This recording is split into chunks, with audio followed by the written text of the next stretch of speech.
ગઈકાલે વિસાવદર અને કડીમાં પેટા ચૂંટણીમાં જીત તો ભારતીય જનતા પાર્ટી અને આમ આદમી પાર્ટીની થઈ છે, પણ ચર્ચા આ બંને કરતા જવાહર ચાવડાની વધુ થઈ રહી છે. વિસાવદરમાં આમ આદમી પાર્ટીની જીતની ઉજવણીમાં ભારતીય જનતા પાર્ટીના જવાહર ચાવડાના જયકારના નારા લગાવવા પાછળ શું છે કારણ, જાણીએ આ અહેવાલમાં. જય હિન્દ. BSI ન્યૂઝ પર આપની સાથે હું છું નિધિ ગઢવી. ગોપાલ ઇટાલિયાની વિસાવદરમાં જીત બાદ ભાજપના નેતા જવાહર ચાવડા જિંદાબાદના નારા લાગ્યા. પણ કેમ લાગ્યા, શું છે કારણ, તેના વિશે આજે વાત કરવી છે. ગુજરાતમાં વિધાનસભાની 2 બેઠક પર પેટા ચૂંટણી યોજાઈ હતી. કડી વિધાનસભા બેઠક પર ભારતીય જનતા પાર્ટી, જ્યારે વિસાવદર બેઠક પર આમ આદમી પાર્ટીનો વિજય થયો. આમ આદમી પાર્ટીના ગોપાલ ઇટાલિયાની આ જીત બાદ વિસાવદરમાં વિજય સરઘસ કાઢવામાં આવ્યું, પણ અહીંયા એક એવી વાત સામે આવી જેણે સૌનું ધ્યાન પોતાની તરફ ખેંચ્યું, અને એ છે આમ આદમી પાર્ટીની જીતની ઉજવણીમાં ભારતીય જનતા પાર્ટીના નેતા જવાહર ચાવડા જિંદાબાદના નારા લાગવા.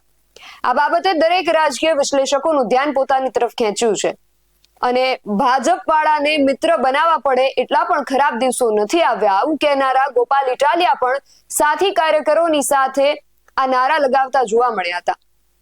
એટલે સાથે સાથે એ પણ પ્રશ્ન ઉઠ્યો છે કે ભાજપને વિસાવદરમાં હરાવવા પાછળ શું જવાહર ચાવડાનો કોઈ હાથ હોઈ શકે? જવાહર ચાવડા અવારનવાર ભાજપના વિસાવદરના ઉમેદવાર રહેલા કિરીટ પટેલ વિરુદ્ધ ભ્રષ્ટાચારની ફરિયાદ કરતા મોવડી મંડળને પત્ર લખતા રહ્યા છે. જવાહર ચાવડાએ જૂનાગઢ ભાજપ પ્રમુખ અને વિસાવદરના ભાજપના ઉમેદવાર કિરીટ પટેલ સામે સત્તાનો દુરુપયોગ અને ભ્રષ્ટાચારનો આરોપ મૂકતો પત્ર PM મોદીને પણ લખ્યો હતો. ભ્રષ્ટાચારની અનેક ફરિયાદો છતાં ભાજપે વિસાવદરમાં કિરીટ પટેલને ઉમેદવાર બનાવ્યા, અને હવે એવું લાગી રહ્યું છે કે આ જ ભૂલ ભાજપને નડી ગઈ હોય એવું લાગી રહ્યું છે. આ એ જ જવાહર ચાવડા છે જે 2017ની ગુજરાત વિધાનસભાની ચૂંટણીમાં માણાવદરથી ગુજરાત વિધાનસભામાં કોંગ્રેસની ટિકિટ પર ચૂંટાયા હતા અને ધારાસભ્ય બન્યા હતા. 2017ની ગુજરાત વિધાનસભાની ચૂંટણી પછી તેઓ ભાજપમાં જોડાયા અને 2018માં આ બેઠક પરથી જ જવાહર ચાવડાએ પેટા ચૂંટણી જીતી. માર્ચ 2019માં વિજય રૂપાણીના મંત્રાલયમાં પ્રવાસન અને મત્સ્ય ઉદ્યોગ વિભાગના કેબિનેટ મંત્રી બન્યા. 2022ની વિધાનસભા ચૂંટણીમાં માણાવદર બેઠક પર જવાહર ચાવડાનો પરાજય થયો. જવાહર ચાવડાએ તે બાદ પાર્ટીમાંથી હાંસિયામાં ધકેલાઈ ગયા. આ પછી ભાજપના નેતાઓ સામે ભ્રષ્ટાચાર કરતા હોવાના લેટર બોમ્બ તેઓ ફોડતા રહ્યા, અને એમની આ જ આદતને લઈને હવે ફરી એકવાર તેમનું નામ ચર્ચાઈ રહ્યું છે.